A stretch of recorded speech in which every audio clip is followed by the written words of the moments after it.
Before a single word was spoken, the atmosphere inside the chamber already felt heavy. The hearing room was filled with quiet anticipation. Cameras were positioned across the space, their red lights glowing softly as they recorded every movement. Lawmakers sat at long desks arranged in neat rows, while staffers lined the walls, watching closely. Everyone in the room understood that this hearing had the potential to become intense. Political debates often carried tension, but something about this moment felt different. Conversations were minimal. Even the usual sounds of paper shuffling and chairs adjusting seemed quieter than normal. At the center of the attention sat JD Vance. He leaned slightly forward in his chair, his posture relaxed but focused. His hands rested calmly on the desk in front of him, and his expression showed a kind of quiet confidence. To someone watching from across the room, it might have looked like he was simply waiting his turn to speak, but those who had followed his political style knew better.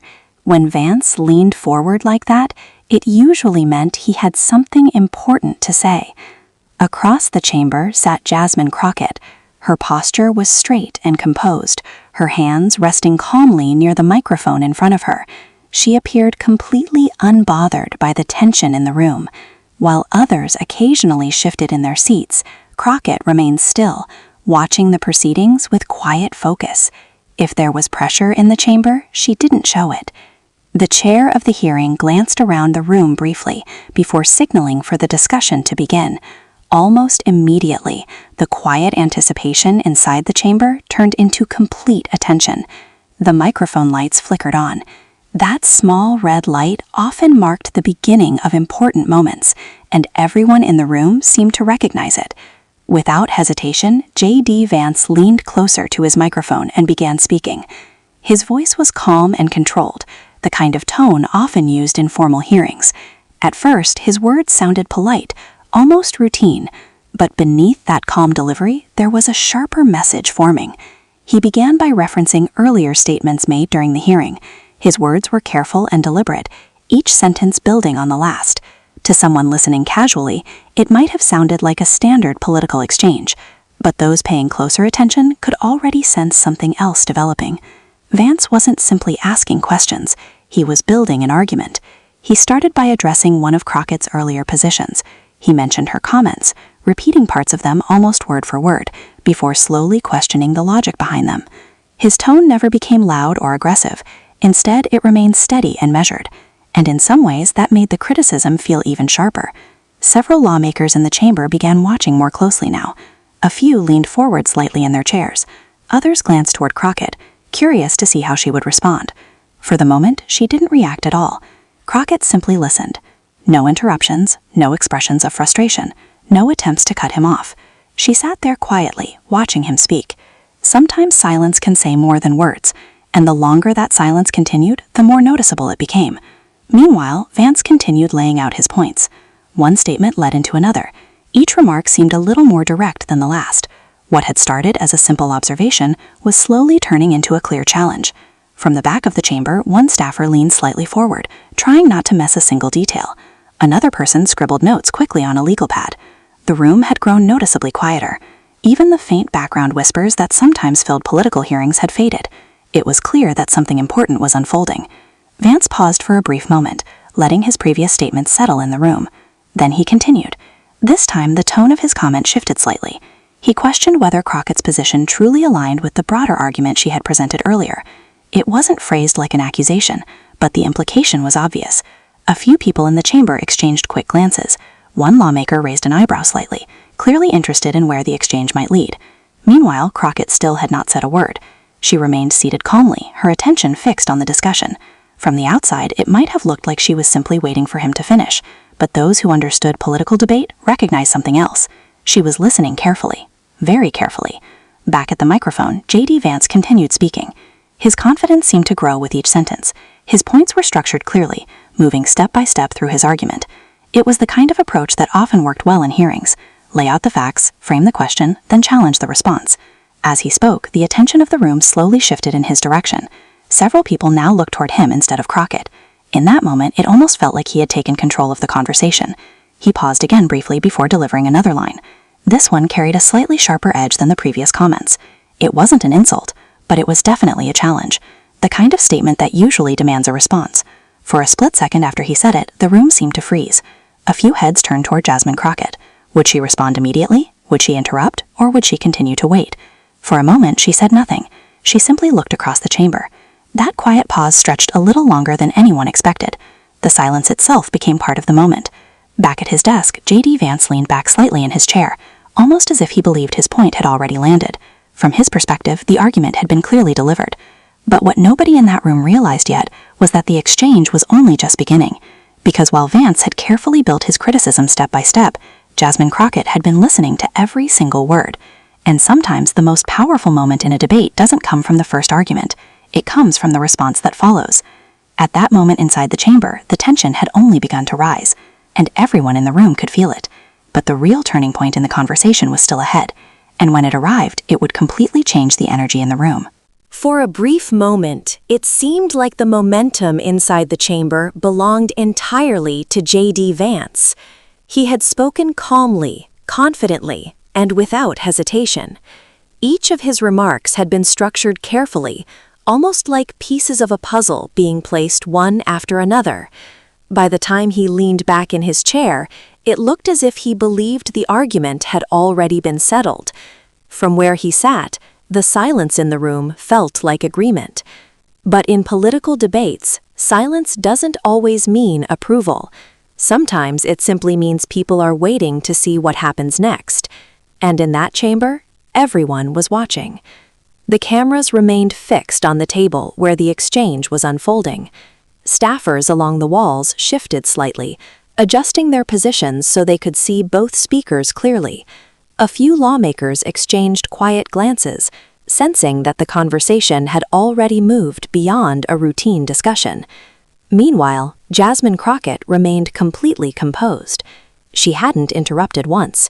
She hadn't shown frustration. And most importantly, she hadn't rushed to respond. Instead, she sat quietly, observing. Her expression stayed neutral, almost unreadable, as if she was carefully analyzing every word that had just been said. Back at the microphone, JD Vance leaned forward again. It was clear he wasn't finished. Sometimes in a debate, the strongest moment comes when a speaker decides to press their point just a little further. And that's exactly what Vance appeared to be doing. He began speaking again, this time expanding on his earlier criticism. His voice remained steady, but the message carried a sharper edge now. He questioned the reasoning behind Crockett's position in greater detail, pointing out what he believed were inconsistencies in her argument. One point flowed into the next as he walked through his reasoning step by step. To someone listening closely, it sounded less like a simple disagreement and more like a direct challenge. A few people in the room quietly murmured to one another. Another lawmaker leaned forward slightly, resting their elbows on the desk. The energy inside the chamber had shifted noticeably. Earlier, the hearing had felt tense but controlled. Now it felt more focused, more intense, as if everyone sensed that the conversation had reached a critical moment. As Vance continued speaking, he referenced statements Crockett had made earlier in the hearing. He repeated parts of her argument, then questioned whether those statements truly supported the position she was defending now. His delivery was calm, but the implication was clear. He believed her argument didn't hold up. One sentence followed another, each one reinforcing the same idea. From the outside, it looked like a well-constructed critique, and for a moment, it seemed like the strategy might be working. Across the chamber, Jasmine Crockett still hadn't reacted. She listened carefully, her attention focused on every detail of the argument being presented. If she felt challenged, she didn't show it. If she felt pressured, it didn't appear on her face. Instead, she remained perfectly still, waiting. Sometimes the most powerful response in a debate comes from patience, and Crockett appeared to understand that. Back at his microphone, JD Vance paused again briefly. It was the kind of pause speakers use when they want their words to sink in. Then he delivered another remark, this one accompanied by the faintest hint of a smile. On the surface, the statement sounded calm and composed, but beneath that calm tone was a subtle edge, the kind of comment designed to place the other person firmly on the defensive. For a second, it seemed like the room was waiting for a reaction. A few heads turned toward Crockett again. Would she interrupt now? Would she push back? But once again, she said nothing. Instead, she simply looked toward Vance. The silence stretched just long enough to make several people in the room shift in their seats. From the back of the chamber, one staffer leaned forward slightly, as if trying not to miss a single moment of the exchange. Even the camera seemed locked onto the scene, because something about the atmosphere suggested that the conversation was about to reach a turning point. Finally, JD Vance finished his statement. He leaned back in his chair again, adjusting his posture as if he had just completed his argument.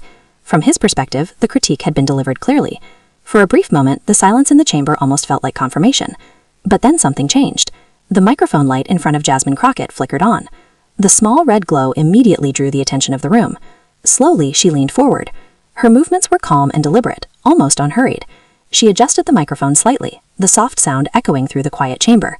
That small action alone made several people sit up straighter in their chairs, because now everyone understood that her response was coming. And after the build-up that had just taken place, people were eager to hear what she would say. Crockett took a brief breath before speaking. When her voice finally broke the silence, it was steady and controlled. At first, her response sounded surprisingly measured. Instead of immediately attacking Vance's argument, she began by acknowledging part of what he had said. That alone caught a few people off guard. In political debates, responses often start with strong disagreement, but Crockett's opening sounded almost reasonable, even respectful. For a moment, the room seemed slightly confused by the direction she was taking.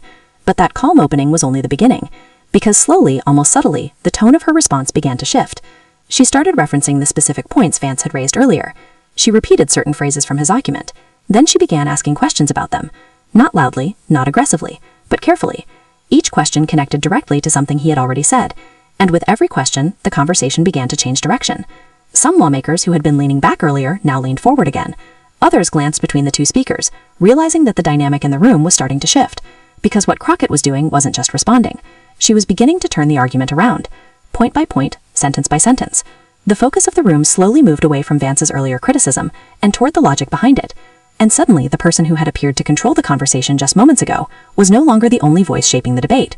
But Crockett wasn't finished yet, not even close, because the line she was about to deliver next would completely change the atmosphere in the chamber, and when it finally came, it would leave more than a few people in that room stunned.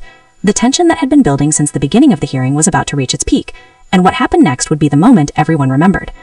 The microphone light glowed red in front of Jasmine Crockett, signaling that her response had officially begun. The entire chamber leaned in, sensing that something significant was about to unfold. Every camera, every eye, every subtle movement in that room was now focused solely on her.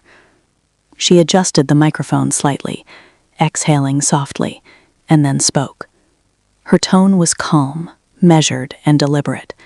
There was no anger, no rush. Yet, in those quiet words, a forceful momentum began to build. Crockett began by acknowledging a part of JD Vance's argument. She didn't dismiss him outright. Instead, she framed her response as thoughtful, giving the impression she was carefully considering his points. That subtle approach immediately shifted the room's perception. People weren't just waiting for a debate. They were now witnessing strategy in action. Slowly, she started dissecting his statements. One point at a time, she highlighted inconsistencies, questioned assumptions, and reframed the discussion without raising her voice. It was methodical, precise, almost surgical in execution. Every question she posed forced the listeners, and Vance himself, to reconsider the earlier statements. For a brief moment, the chamber felt suspended in time. Even staffers who had been casually leaning against the walls were now leaning forward. Lawmakers whispered to each other, trying to process the shift in dynamics. The energy had completely changed. Crockett didn't just counter his points, she turned them back on him. By carefully repeating elements of his argument, and then subtly flipping their meaning, she exposed contradictions that had gone unnoticed. What had started as Vance's critique was now under the spotlight, with Crockett directing attention to the gaps in his reasoning. A few quiet gasps were audible from the back rows, small reactions, but enough to indicate the surprise settling across the room. The cameras captured every second. It was one of those moments where the narrative itself had become the spectacle. Her questions and clarifications weren't aggressive, yet they were powerful. Each one landed like a deliberate strike, precise and impossible to ignore. Some lawmakers who had been pensively jotting down notes now paused, realizing that the argument was shifting decisively. Then came the line that would mark the climax of the exchange. Crockett leaned slightly closer to her microphone. Her voice remained calm, almost conversational, but the impact of her words reverberated across the chamber. She repeated one of JD Vance's earlier statements, almost verbatim, but then she concluded with a twist, a sharp turn that completely changed the context. In one sentence, the argument flipped back to him. The room went silent. For a few moments, not a single sound broke through. Every camera zoomed in. Every whisper ceased. Every movement paused. Even the subtle rustling of paper seemed to vanish. Lawmakers and staffers blinked in unison. Some looked down at their notes, trying to appear focused, but it was obvious they were absorbing the full weight of her statement. The energy had shifted entirely. JD Vance sat still, processing what had just happened. His expression remained controlled, but the momentum had undeniably swung. The initial confidence that had dominated his posture a few moments earlier was now tempered by reflection. Crockett continued, calmly pressing each point. Her voice never raised, yet every sentence carried clarity and force. The chamber that had once been dominated by Vance's critique was now engaged in Crockett's reasoning, following her step-by-step dismantling his argument. Finally, she delivered the line that truly sealed the moment, a succinct, sharp statement that left no room for doubt. It wasn't loud, it wasn't angry. It was confident, measured, and undeniable. The reaction was instantaneous. Some lawmakers covered their mouths to stifle smiles. Others exchanged looks of disbelief. The staffers whispered quietly to each other. Even the chair of the hearing paused, aware that the atmosphere had irrevocably changed. The comeback had done more than just answer a critique. It had flipped the room. The debate, which had started with tension in Vance's favor, was now completely under Crockett's control. In that chamber, for a few unforgettable moments, silence carried more weight than words ever could. Cameras continued recording, but the moment had already made its mark. People would replay it, discuss it, and analyze it for days to come. As the exchange drew to a close, the room slowly returned to its usual rhythm. Conversations resumed, papers shuffled, chairs creaked, but the impact lingered. Everyone who witnessed it knew they had seen something remarkable, the power of a carefully timed, confident response. In politics, as in life, the strongest moments don't always come from the first strike. Sometimes it's the calm, precise comeback that leaves everyone speechless, reshaping the narrative in a single sentence.